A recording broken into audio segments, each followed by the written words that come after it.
In this video segment, we're going to talk about quadratic relations and their properties. Quadratic relations can be identified first and foremost by the squaring of the independent variable. The independent variable in this case is x, and if we plot the x and the y on a graph, we will find that we get a parabola. This parabola has many properties. In this case, we plotted y equals x squared.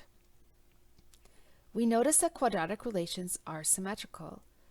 They are defined by an imaginary line of symmetry, which we can see that one side is a mirror image of the other side. This line of symmetry runs through what is known as the vertex. The vertex is either the minimum y value or the maximum, depending on which direction the parabola opens. If we are to represent the parabola in a table, we can see that there are two places where we have different x values and yet the same y values. This is where we see the symmetry.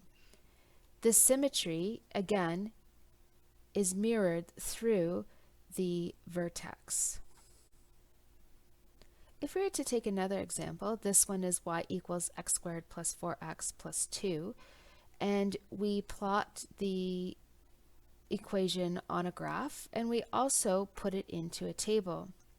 We get each of these y values by substituting the x value into the equation. The next thing we want to do is take the first and second differences of each of the y values. To do this, we take the difference between one y value and the y value before it. In this case, we have 14 minus 23, which gives us -9.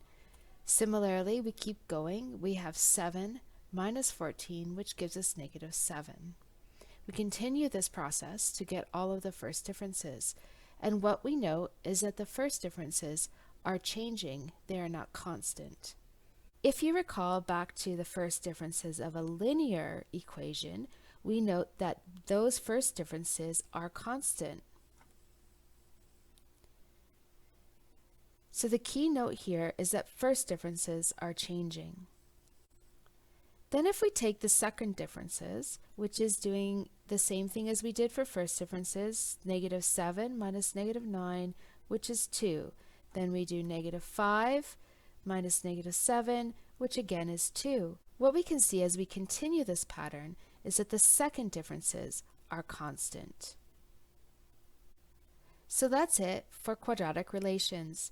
This was a quick discussion to remember that all quadratic relations have a line of symmetry, that line of symmetry runs through the vertex, and that when we take the first and second differences, we will find that the second differences are constant.